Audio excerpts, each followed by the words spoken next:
Bismillahirrahmanirrahim.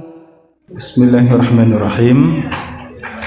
Assalamualaikum warahmatullahi wabarakatuh. Alhamdulillah, wassalatu wassalamu ala rasulillah wa ala alihi wa sahbihi wa man walah. Wala hawla wala quwwata illa billah. Qala Allah Ta'ala fil Qur'anil Karim, ya ayyuhalladzina amanu taqullaha haqqa tuqatih wa la tamutunna illa wa antum muslimun. Wa qala ta'ala, ya ayyuhalladzina amanu taqullaha wa qulu qawlan sadida yuslih lakum a'malakum wa yaghfir lakum dhunubakum wa man yuti'illaha wa rasulahu faqad faza fawzan 'azima. Amma ba'du. Alhamdulillah, kita bersyukur kepada Allah di sore yang mulia ini kembali Allah pertemukan kita di majlis yang mulia. Bersama-sama kita tafaqquh fiddin, talabul ilm. Rasulullah sallallahu alaihi wasallam bersabda, talabul ilmi faridatun ala kulli muslim. Menuntut ilmu perkara yang fardu atas setiap muslim, demikian juga muslimah. Satu jalan yang mengantarkan kita semuanya ke dalam surga. Man salaka tariqan yaltamisu fihi ilman sahhalallahu lahu tariqan ilal jannah. Barang siapa menempuh satu jalan untuk sampai kepada ilmu, maka Allah mudahkan jalannya menuju surga. Maka sore yang mulia ini bersama-sama kita menuju ke majelis ilmu. Mudah-mudahan langkah kita adalah langkah menuju ke dalam surga Allah Subhanahu wa taala. Allahumma amin. Saudari-saudari, para bunda rahimakumullah, alhamdulillah sore hari ini sehat walafiat semuanya, nggih.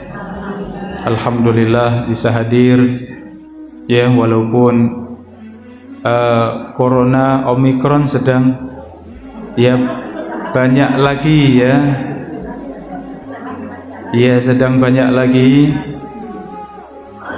ya, tapi insyaallah nyicil ayem je ibu-ibu sekalian, nggak seperti sebelumnya ya. Waktu corona Delta itu ya luar biasa ya dahsyatnya.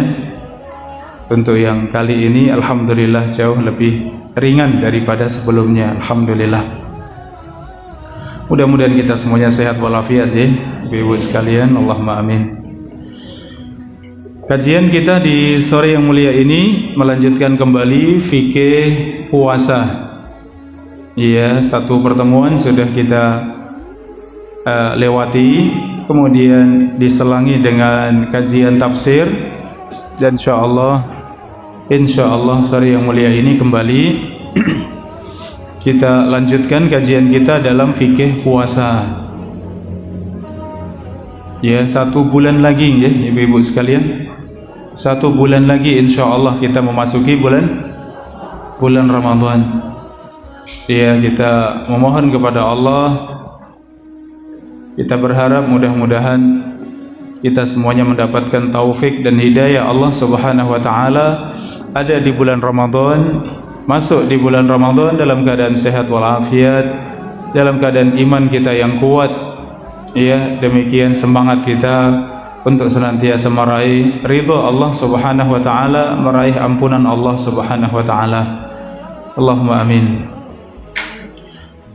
Saudari-saudari rahimakumullah, pada pembahasan fikih puasa pada pertemuan sebelumnya sudah kita bahas tentang definisi puasa, demikian rukun-rukun puasa, ya. Demikian hukum berpuasa, ya, hukum berpuasa serta dalilnya, di mana puasa merupakan salah satu rukun di dalam Islam dari rukun Islam yang 5. Ya, rukun yang pertama mengucapkan 2 kalimat syahadat, yang kedua salat, zakat, puasa, dan haji.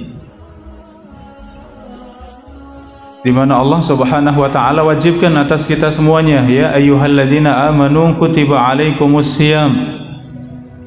Wahai orang-orang yang beriman, diwajibkan atas kalian berpuasa. Kama kutiba alal ladzina min qablikum, sebagaimana puasa telah diwajibkan kepada orang-orang sebelum kalian, la'allakum tattaqun, agar kalian meraih ketakwaan. Ini ada di dalam surat Al-Baqarah ayat 183. Demikian juga firman Allah dalam surat Al-Baqarah ayat 185. Syahrul Ramadan alladzi unzila fihi al-Qur'an, bulan Ramadan, bulan di mana Allah turunkan di dalamnya Al-Qur'an, hudan linnas, sebagai petunjuk untuk manusia, wa bayyinatin minal huda wal furqan, sebagai penjelas dari petunjuk, demikian al-furqan sebagai pembeda antara yang hak dengan yang batil. Faman syahida minkumus syahra falyasumhu, maka barang siapa yang berjumpa dengan bulan Ramadan, maka hendaknya berpuasa. Maka puasa di bulan Ramadan hukumnya apa, ibu-ibu sekalian? Hukumnya wajib, fardu ain atas setiap kita semuanya untuk berpuasa.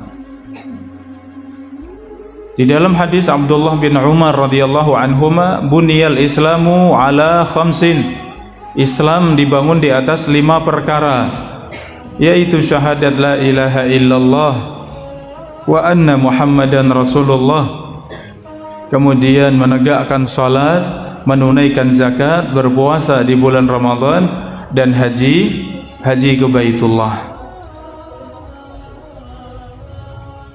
Jamaah rahimani wa rahimakumullah, seorang Arab pedalaman datang kepada Nabi SAW dalam keadaan rambutnya acak-acakan. Ya Rasulullah, akhbirni madza faradallahu alayya minas siyam. Wahai Rasulullah, kabarkan kepadaku apa yang Allah wajibkan atasku dari puasa. Qala syahru Ramadan. Maka Rasulullah menjawab, yaitu puasa di bulan Ramadan. Qala hal alayya ghairuhu. Maka Arab pedalaman ini bertanya kembali, apakah ada puasa yang lain? Qala la, tidak ada, kata Nabi. Illa anta tawa' syai'an, kecuali engkau mengambil yang sunnah, kecuali engkau berpuasa yang sunnah. Jadi puasa yang fardu, puasa yang wajib ada berapa, ibu-ibu sekalian? Ada 1, yaitu bulan Ramadan, puasa di bulan Ramadan. Demikian umat ijma', ya, sepakat bahwa puasa di bulan Ramadan adalah fardu rukun di dalam Islam. Saudari-saudari, para bunda rahimakumullah, kita lanjutkan kembali pada macam-macam puasa. Macam-macam puasa, di mana ada 2 puasa, puasa yang wajib dan puasa yang sunnah. Puasa wajib ada 3 macam. Yang pertama, puasa Ramadan. Yang kedua, puasa kafarah, membayar tebusan. Puasa kafarah atau puasa untuk membayar tebusan. Dan yang ketiga adalah puasa nadar. Yang ketiga puasa nadar, Ini 3 puasa yang wajib. Puasa Ramadan, yang kedua puasa kafarah. Kafarah itu untuk tebusan. Seperti seorang yang bersumpah kemudian membatalkan sumpahnya, ya maka hendaknya memberi makan 10 orang miskin. Kalau tidak mampu, memberi pakaian 10 orang miskin. Kalau tidak mampu, berpuasa 3 hari. Ini tebusan apa? Kafarah apa, ibu-ibu sekalian? Sumpah, ya, seorang yang bersumpah kemudian membatalkan sumpah tersebut, ya, demi Allah misalnya, ya, saya akan pergi ke Jakarta misalnya. Ini telah bersumpah dengan lisannya, mengucapkan. Ternyata ia melihat, tidak jadi saya pergi ke Jakarta, ada sesuatu yang lebih penting. Maka sumpah tersebut, ya, sumpah tersebut harus dibatalkan. Maka membatalkan sumpah boleh. Ya, membatalkan sumpah boleh, tapi ya, tapi harus apa? Para bunda rahimakumullah, harus membayar tebusan, membayar kafarah. Dan kafarahnya sumpah 3 tadi. Kalau mampu memberi makan fakir miskin 10 fakir miskin,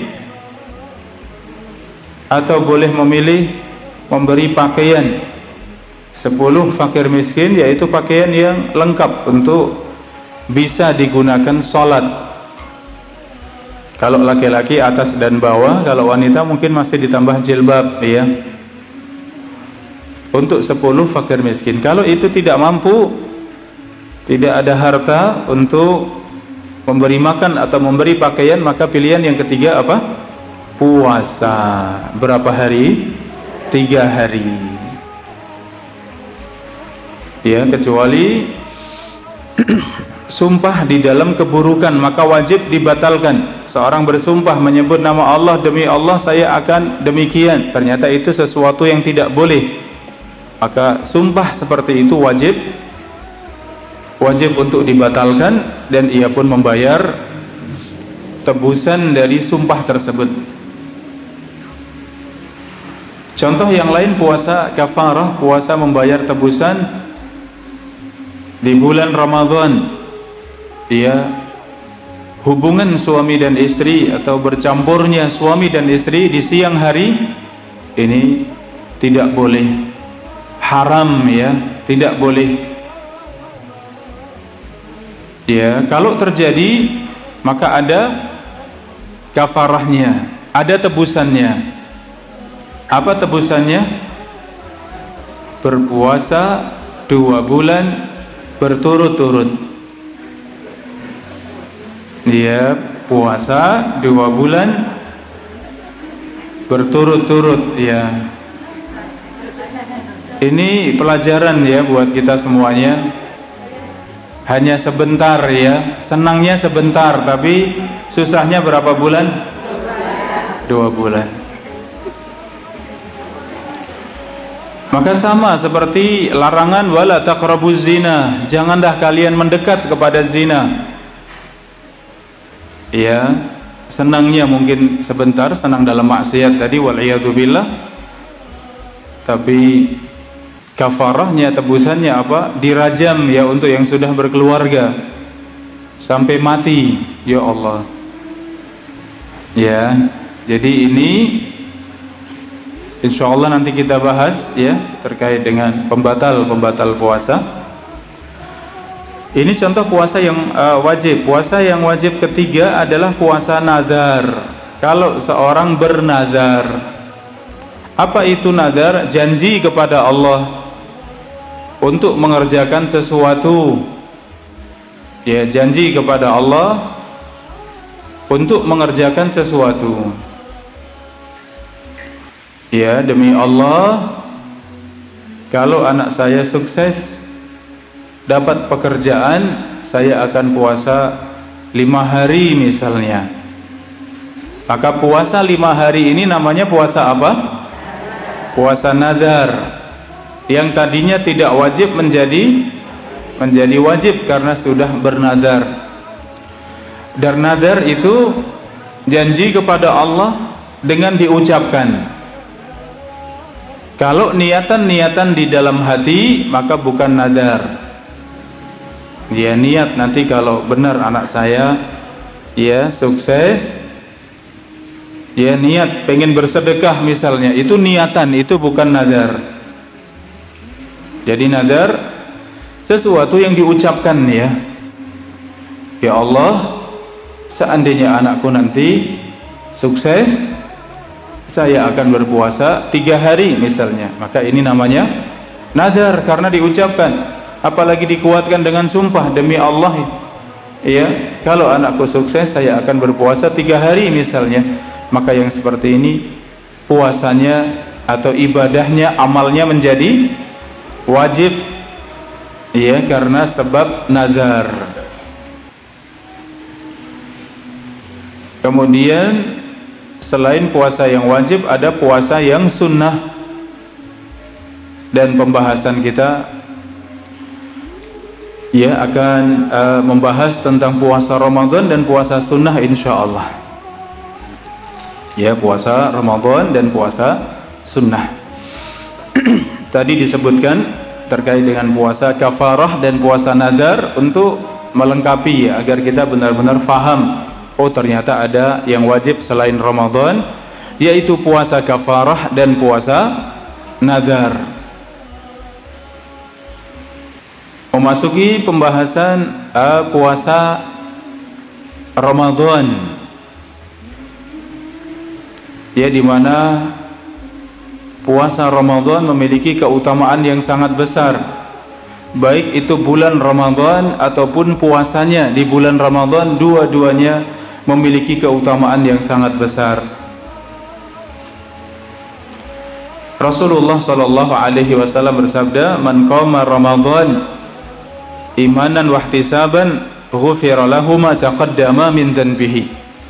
Barang siapa yang salat tarawih di malam Ramadan imanan wahtisaban, dalam keadaan beriman dan ihtisaban, apa itu?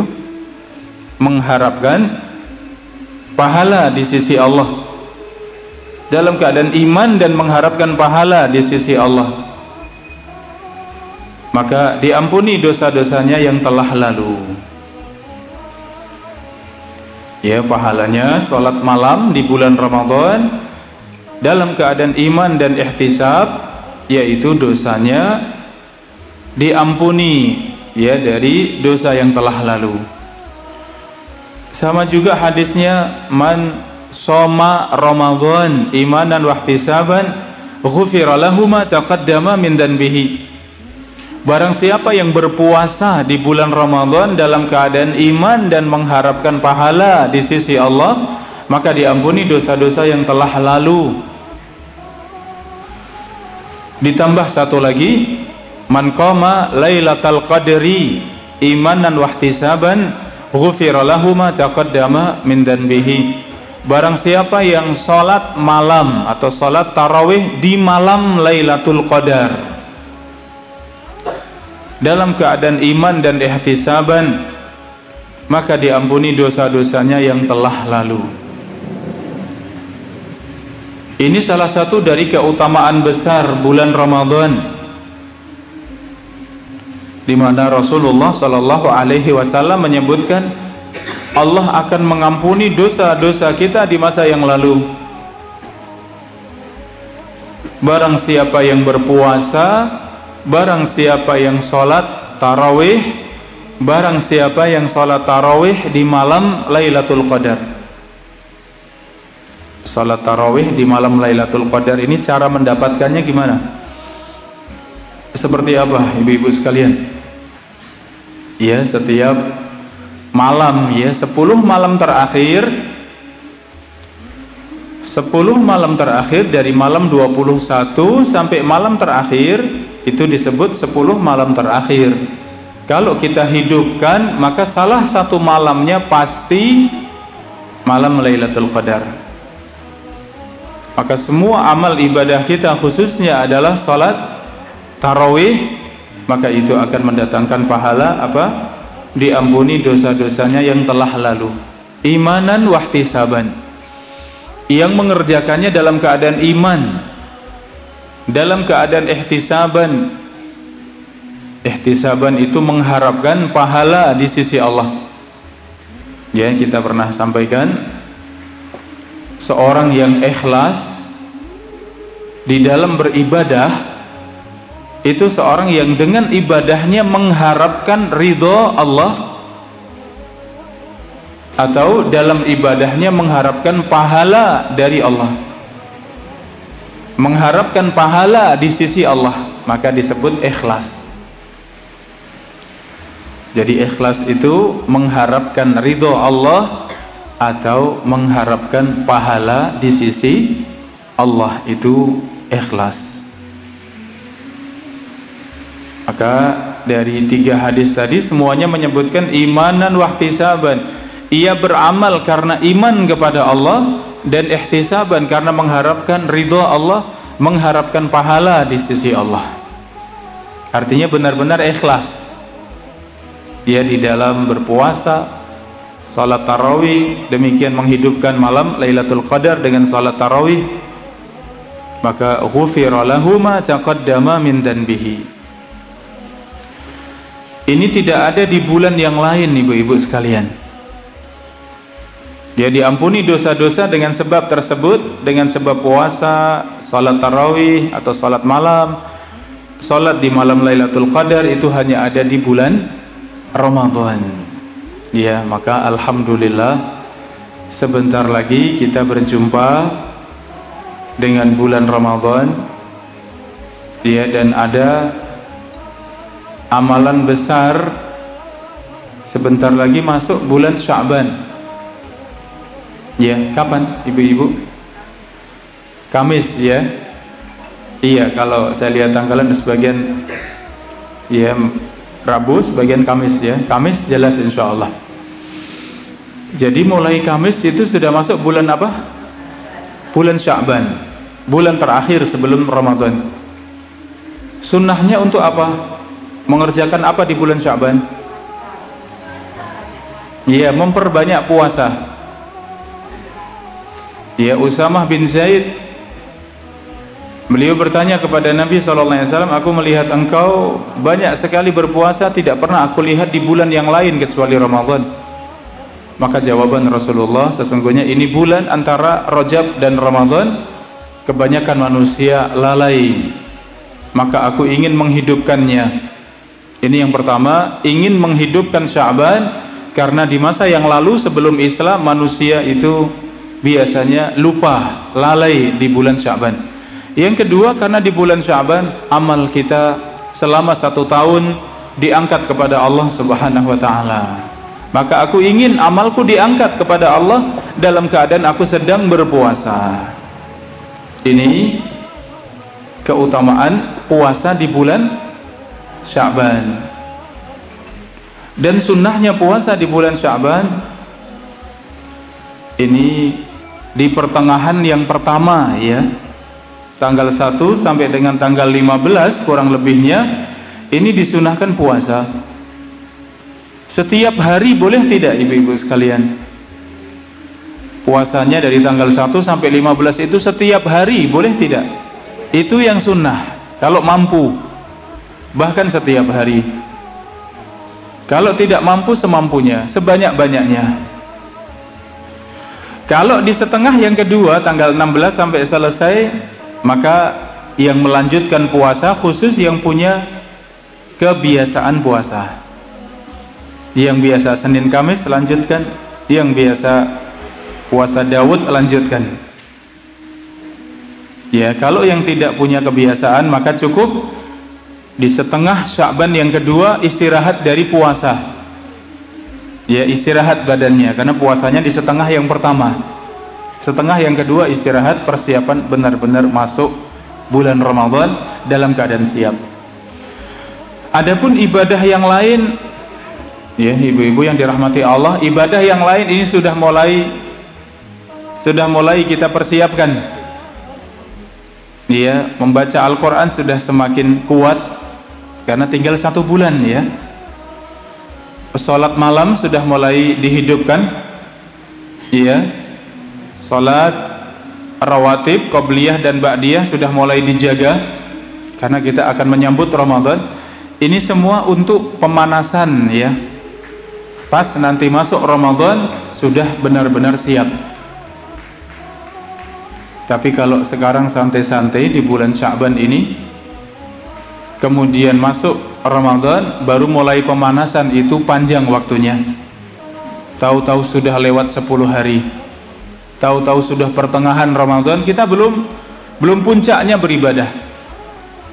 Oh, tahu-tahu sudah masuk 10 terakhir Ramadan, ternyata angan-angan kita banyak sekali tidak kesampaian. Pengen khatam Al-Quran 3 kali, pengen ya, banyak sekali cuman angan-angan akhirnya. Kenapa? Pemanasannya telat ya, terlambat. Sekarang kita pemanasan ini, sebentar lagi Sya'ban, ayo kita mulai. Tapi pemanasan dengan puasa khusus setengah Ramadan, setengah Sya'ban yang pertama. Adapun setengah Sya'ban yang kedua sudah mulai beristirahat, perbanyak ibadah yang lain selain puasa. Jadi seperti itu fikihnya ya, ibu-ibu sekalian di bulan Sya'ban. Iya. Jadi keutamaan dari bulan Ramadan diantaranya tadi diampuni dosa-dosa yang telah lalu. Ya, kita memohon kepada Allah di bulan Sya'ban kita bisa bersungguh-sungguh. Masuk di bulan Ramadan kita ada di puncaknya beribadah kepada Allah.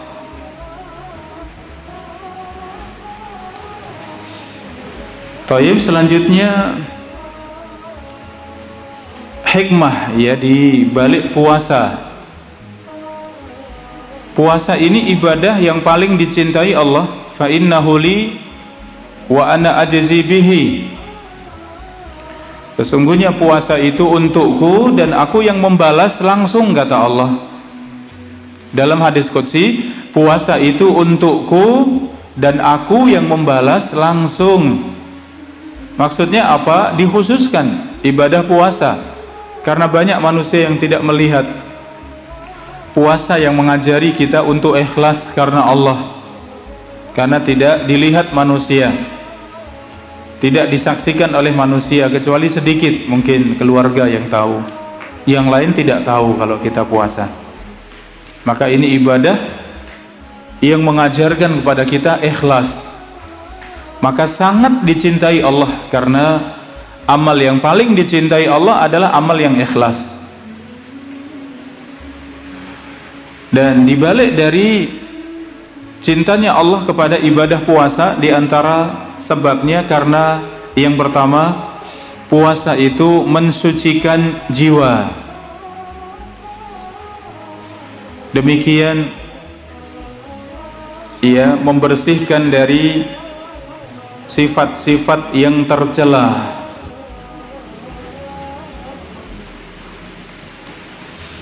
Kenapa puasa mensucikan jiwa? Iya, karena seorang yang sedang berpuasa ini ada di dalam proses untuk mendekatkan diri kepada Allah Subhanahu wa taala dengan jalan ya prihatin ya. Dalam Islam tabattul ada istilah at-tabattul, yaitu fokuskan diri untuk ibadah dan meninggalkan dunia. Itu dilarang di dalam Islam, namanya tabattul. Seperti pendeta-pendeta ya, seperti para pendeta yang katanya mereka seperti itu, mereka tidak boleh menikah ya. Para pendeta itu katanya tidak boleh menikah. Kenapa? Karena fokus semua waktu dan umurnya hanya untuk beribadah katanya. Itu namanya tabattul. Benar-benar dunia ditinggalkan semuanya. Kalau kita tidak, wala tansa nasibaka minad dunya, dan kamu jangan lupa punya bagian dunia yang halal. Ini muslim. Agama yang sempurna Islam mengajarkan kepada kita wabtaghi fima ataqallahu daral akhirah. Dan apa yang Allah berikan kepadamu jadikanlah untuk akhirat. Wala tansa nasibaka minad dunya, namun jangan lupa bagianmu dari dunia. Jadi kita boleh tidak mencari dunia? Boleh, karena dunia ada yang halal ya, ada yang baik. Tapi fokus kita akhirat. Ya, fokus kita kehidupan yang sebenarnya, yaitu kehidupan akhirat.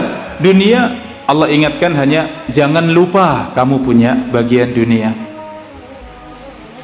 Ya, maka tabatul itu tidak boleh di dalam Islam. Memutus dari dunia seutuhnya kemudian semua untuk ya beribadah kepada Allah, ini tidak boleh. Itu namanya tabatul.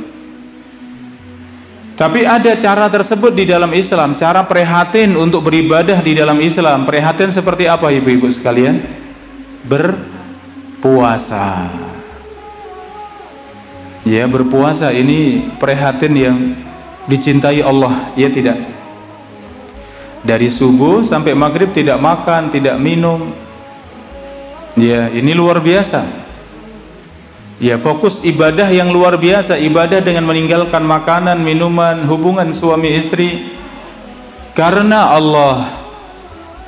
Maka ini ibadah yang luar biasa, maka ini sangat mensucikan jiwa. Demikian juga membersihkan dari akhlak yang tercela. Ya, akhlak yang tercela. Karena seorang yang berpuasa, ya, peredaran darah di dalam tubuhnya itu lemah. Ya, karena tidak makan, tidak minum, bagaimana peredaran darah? Lemah, tidak sekuat yang banyak makan, banyak minum. Rasulullah sallallahu alaihi wasallam bersabda, "Inna syaitana yajri fi ibni Adam majrad dam." Sesungguhnya syaitan mengalir dalam tubuh manusia bersama dengan aliran darah. Syaitan mengalir dalam tubuh kita bersama dengan aliran darah. Kalau darah tersebut mengalir dengan kuat, dengan kencang, iya, maka godaan syaitan itu kuat. Godaan hawa nafsu, godaan syahwat itu kuat. Tapi kalau sedang puasa, ya, jam 1 siang lagi lapar-laparnya, bagaimana perasaan badan kita? Ya, lemes ya. Yang seperti itu bagaimana godaan hawa nafsu, godaan syahwat, bagaimana? Ringan ya. Seorang yang berpuasa fokus. Biasanya kalau pagi hari kita sibuknya ngapain? Sarapan pagi. Mendekati zuhur sibuknya apa? Makan siang, rolasan katanya ya. Iya.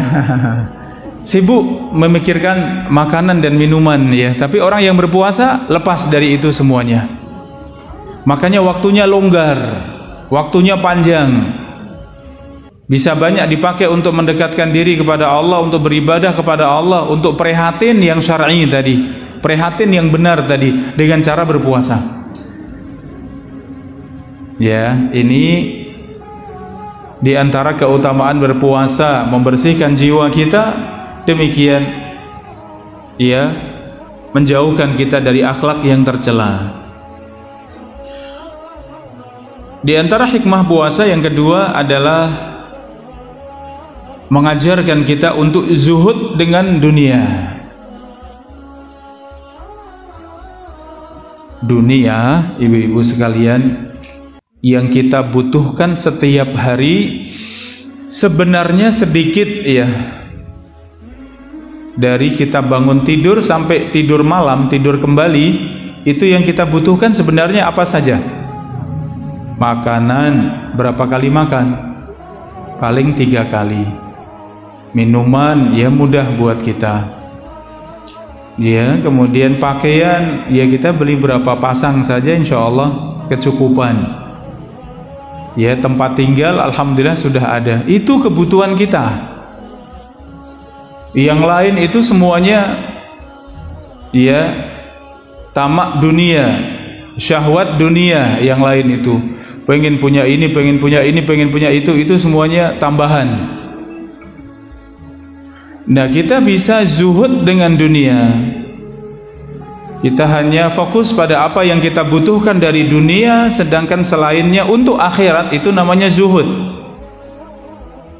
Ya, zuhud itu meninggalkan dunia untuk akhirat. Zuhud meninggalkan dunia untuk akhirat.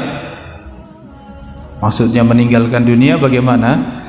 Seorang punya harta yang banyak, tapi cukuplah saya rumah yang ini saja, kendaraan saya yang ini saja, ya makan saya sederhana saja, tidak usah yang mahal-mahal, yang mewah-mewah, padahal mampu, padahal longgar.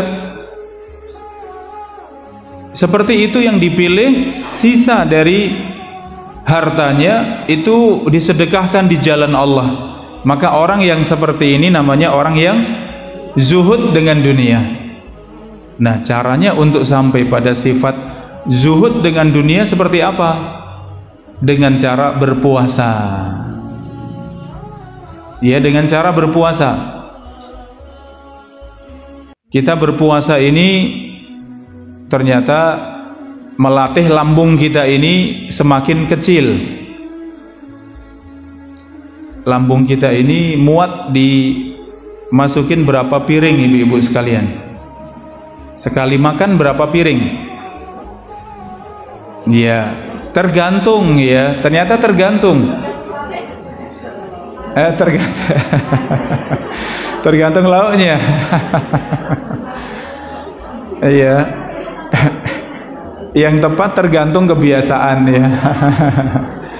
Tergantung kebiasaan. Kalau kita yang biasa makan banyak, ya makan sedikit belum kenyang. Tapi kalau kita ya makan biasa sedikit, artinya cukupan ya. Seperti itu lambung akan mengecil, menyesuaikan.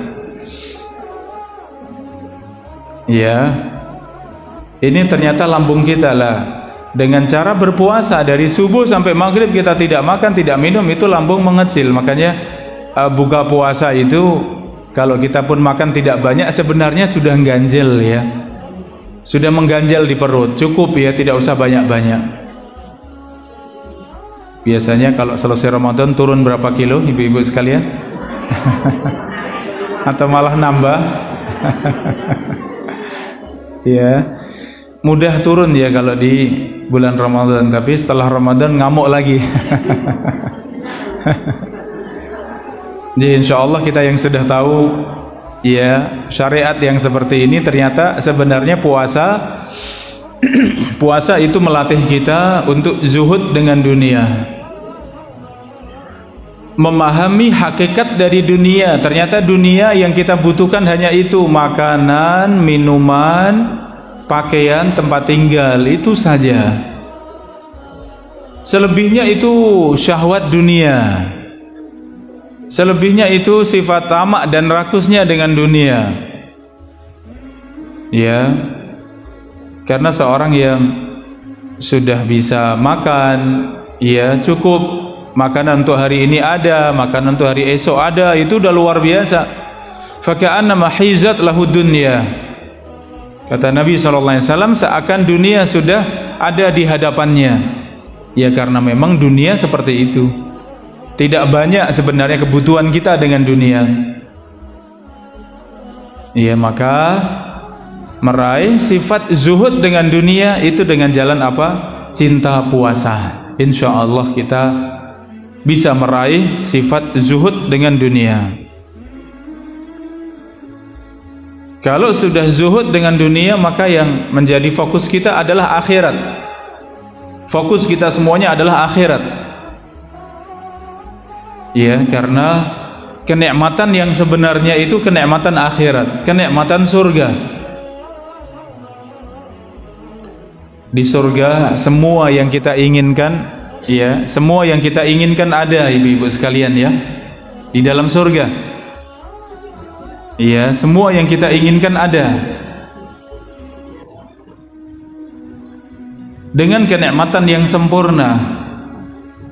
Di sana tidak buang ingus, tidak membuang ludah, tidak BAB, tidak BAK, ya, berkeringat di sana, berkeringat, tapi keringatnya yang keluar itu minyak kasturi.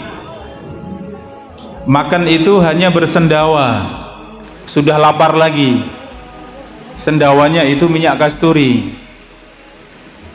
Ya, makanan itu semua yang kita inginkan ada, buah-buahan ada di hadapan kita. Buah itu kita petik, ibu-ibu sekalian, baru kita petik sudah tumbuh lagi. Setiap buah yang kita makan itu rasanya berbeda dengan sebelumnya, tidak ada yang sama. Iya, itu fokusnya orang yang zuhud dengan dunia, fokus di mana? Akhirat, fokus dengan akhirat. Karena ternyata kenikmatan yang hakiki, kenikmatan yang sebenarnya itu ada di akhirat. Maka belajar cinta dengan akhirat dan zuhud dengan dunia itu dengan cara apa tadi? Berpuasa. Jadi monggo yang masih mampu, kalau ibu-ibu yang sudah sepuh sudah tidak mampu, tidak mengapa. Ya, yang masih mampu, masih kuat, monggo sudah mulai belajar berpuasa. Khususnya kita akan masuk bulan apa ini? Bulan Sya'ban, ya, bulan Sya'ban sebentar lagi. Ibu-ibu yang dirahmati Allah, di antara hikmah dari berpuasa itu melatih kasih sayang kita dengan orang-orang miskin, orang-orang lemah. Karena seorang yang berpuasa benar-benar merasakan lapar, merasakan haus. Iya, luar biasa banyak ya di sekitar kita. Kalau kita melihat kehidupan orang-orang lemah di sekitar kita, itu ternyata untuk makan saja berat, ya. Ya Allah, sampai harus, ya, sudah kakek-kakek, sudah nenek-nenek, sudah tua, ya, tapi tetap harus bekerja. Ternyata masih menjadi tulang punggung di keluarga, ya. Maka perasaan kita dengan berpuasa itu, perasaan kita diingatkan, oh ternyata seperti ini rasanya lapar yang dirasakan orang-orang yang tidak mampu, orang-orang yang lemah. Seperti ini ternyata kehausan yang dirasakan orang-orang yang lemah. Itu semua sifat, ya, santun, sifat kasih sayang kepada fakir dan miskin, pada orang-orang lemah, itu muncul, tumbuh dengan sebab apa? Dengan sebab kita berpuasa. Ya, maka wajar, ya, ibu-ibu sekalian, kalau ternyata dari 8 pintu surga ada 1 pintu yang khusus. 8 pintu surga, karena surga itu pintunya ada berapa? Ada 8, ya, surga itu pintunya ada 8. Salah satunya khusus untuk orang yang berpuasa, tidak boleh selain ahli puasa. Nama pintunya apa? Ar-Rayyan, ya, yuqalu lahu Ar-Rayyan. Pintu tersebut dinamai dengan pintu Ar-Rayyan. Ar-Rayyan itu dalam bahasa Arab dari kata rawi, rawa yarwi rayyan, artinya puas karena minum. Seorang yang puas karena minum itu Rayyan. Maka dikasih nama puas dengan minum atau Rayyan. Kenapa? Karena khusus dulunya mereka haus di dunia karena Allah. Mereka haus di dunia, mereka lapar di dunia karena Allah. Maka dibalas sesuai dengan amal mereka.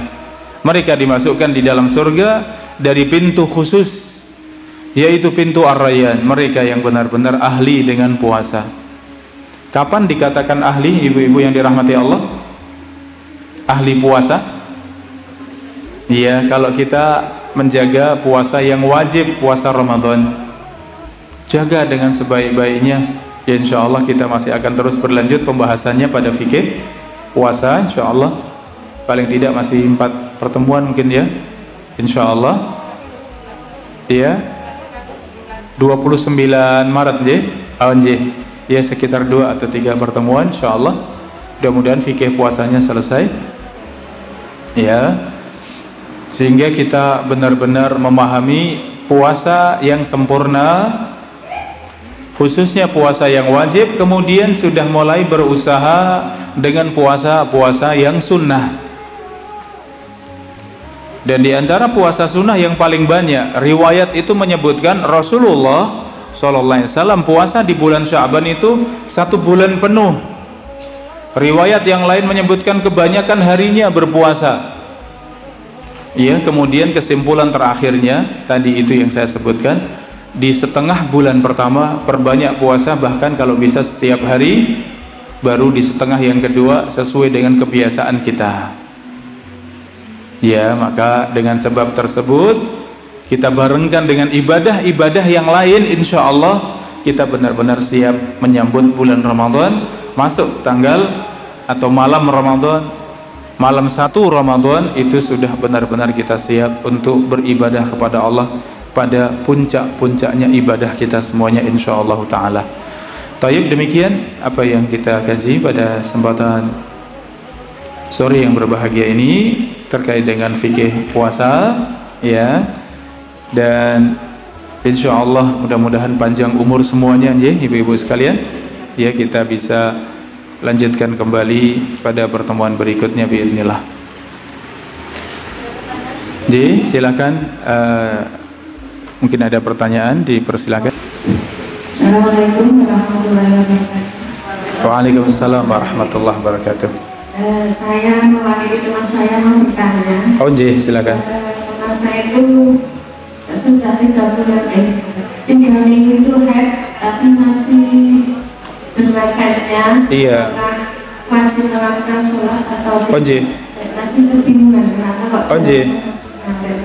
Iya. Itu bertanya saya. Assalamualaikum. Waalaikumsalam warahmatullahi wabarakatuh. Ya, ini keluar darah haid, ya, ternyata lama sampai 2 minggu sampai 3 minggu. Bagaimana yang demikian? Yang pertama, kalau wanita memiliki kebiasaan datang bulan secara teratur, baik waktunya maupun lamanya, maka itu yang dipegang.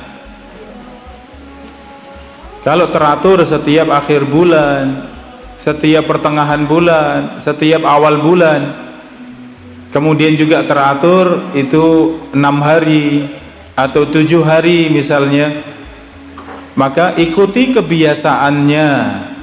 Lebih dari kebiasaannya, maka itu dianggap darah rusak atau darah istihadhah. Ya, maka kalau sudah selesai dari kebiasaannya, maka darah yang keluar setelahnya itu tidak dianggap, karena dianggap sebagai darah istihadhah. Ya, darah istihadhah itu cukup setiap kali ingin sholat atau sudah masuk waktu sholat dibersihkan, kemudian memakai pembalut, dan kemudian sholat apa adanya, walaupun tetap menetes, tetap menunaikan sholat dan puasa seperti layaknya wanita yang suci. Yang kedua, kalau tidak punya kebiasaan teratur, kadang banyak kadang sedikit kebiasaan datang bulannya, maka ada satu penentu, yaitu membedakan darah. Dibedakan antara darah haid dengan darah biasa. Kalau masih darah haid itu dengan beberapa sifat, diantaranya warnanya kehitaman, aromanya tidak sedap, ya demikian, darah tersebut menggumpal, ya, maka ini jelas ini darah darah haid. Tapi kalau darah biasa itu warnanya merah darah ya, baunya juga amis darah. Kalau bisa dibedakan ketika itu darah dengan sifat atau ciri darah haid, maka tinggalkan sholat dan puasa. Kalau darah sudah berubah menjadi darah biasa, maka sudah mulai bersihkan dan kerjakan sholat dan puasa. Kalau tidak bisa membedakan darah, maka maksimal wanita itu datang bulan itu 15 hari. Maksimal itu 15 hari paling lama.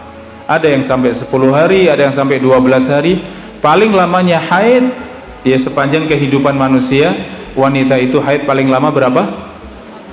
15 hari. Itu disebutkan dalam fikih seperti itu. Maka kalau tidak bisa membedakan darah haid dengan darah biasa, maka sampai pada maksimalnya hari yaitu 15, maka hari ke-16 sudah mulai dianggap itu darah rusak, darah istihadah. Maka di hari ke-16 itu sudah harus segera mandi, bersih-bersih, dan demikian setiap kali sholat bersihkan darahnya. Itu dianggap darah rusak atau darah istihadah. Jadi seperti itu Ibu ya, mudah-mudahan bisa mudah untuk difahami ya, sehingga bisa mengambil sikap yang tepat ya kapan mulai sholat ya. Demikian Allah Ta'ala a'lam bishawab. Ketika ibu hamil itu kan bayar kan dia tidak. Oh iya. Nah ketika setelah selesai, ketika sudah bekerja, apakah dia masih punya kewajiban untuk membayar zakat? Itu ya Bu ya, lebih cepat. Jadi setelah bayar dia, apakah Sudah datang Ramadan berikutnya? apabila sebelum datang Ramadan berikutnya, apa masih punya kewajiban membayar zakat puasa? Mengganti puasa, iya.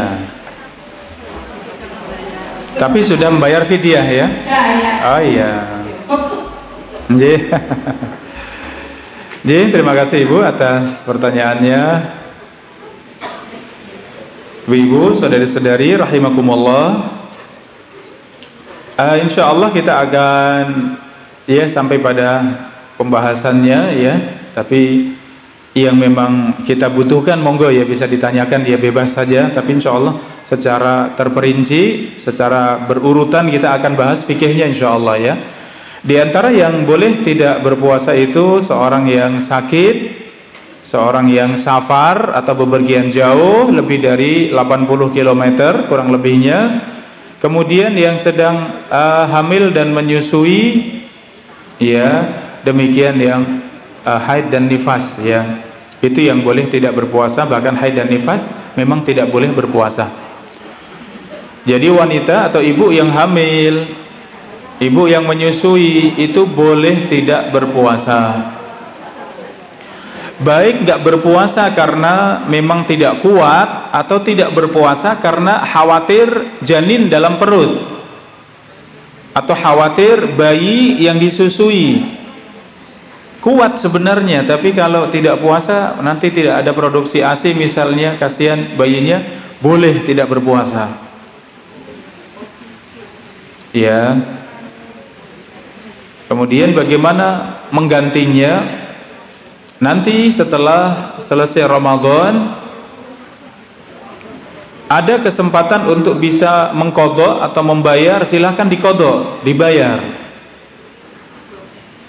Iya, jadi yang pertama adalah qadha, ya membayar. Kalau mampu mengqadha maka itu jalannya dengan cara diqadha. Kalau ternyata qadha tidak mampu maka berpindah kepada membayar fidyah.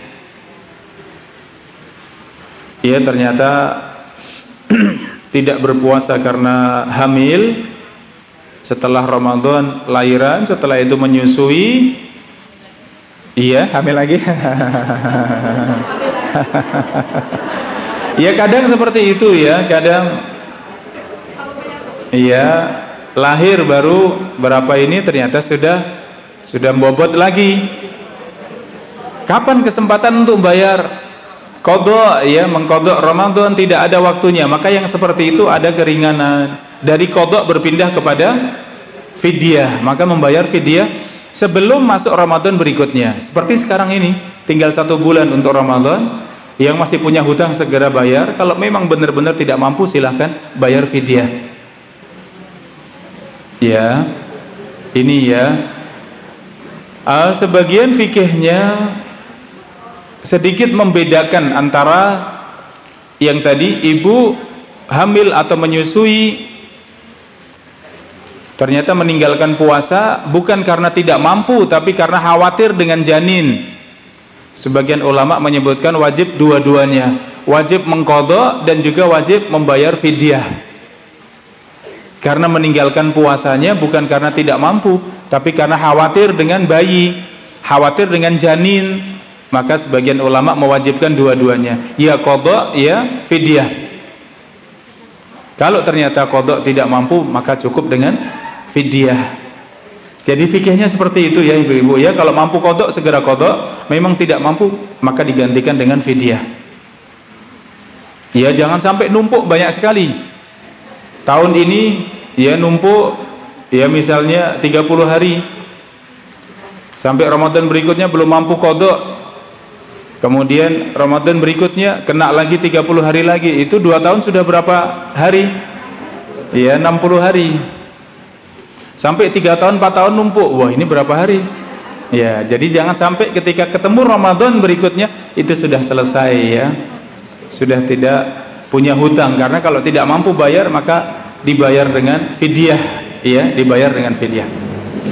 Tapi insyaallah nanti di waktunya kita bahas lebih detail lagi insyaallah taala. Dan demikian kajian kita di kesempatan sore yang mulia ini ya. Alhamdulillah kita memohon kepada Allah Subhanahu wa taala ilmu kita ilmu yang bermanfaat. Ya, di mana di antara manfaat dari ilmu yang kita ambil pada sore hari ini adalah sebentar lagi kita masuk bulan Sya'ban. Monggo yang berkesempatan puasa ya izin kepada suami, karena puasa sunnah itu syaratnya izin pada suami ya. Puasa sunnah itu syaratnya izin pada suami. Kalau bapak mengatakan jangan sekarang puasanya besok saja misalnya, ya ikuti. Kalau jenengan bisa menawar boleh ya nggak apa-apa. Ya, tapi nggak perlu merengek-rengek ya. Jadi intinya izin pada suami karena puasa sunnah. Kalau puasa wajib tidak perlu izin ya. Kalau izin mau bayar qadha, izin juga itu lebih baik. Kalaupun tidak mengapa. Ya, mudah-mudahan kita bisa praktek ya dari puasa sunnah di bulan Sya'ban. Demikian memperbanyak amal soleh, sudah mulai merapat mendekat dengan ya amal soleh, sudah mulai kuat dengan amal soleh, sehingga masuk malam pertama dari bulan Ramadan kita sudah benar-benar ada di puncaknya ibadah kita semuanya. Demikian wallahu taala alam bisawab. Wassallallahu wasallam ala nabiyina Muhammadin wa ala alihi wa sahbihi ajma'in. Subhanakallahumma wa bihamdika asyhadu an la ilaha illa anta astaghfiruka wa atubu ilaik. Dari saya ada kurang lebihnya mohon maaf. Assalamualaikum warahmatullahi wabarakatuh.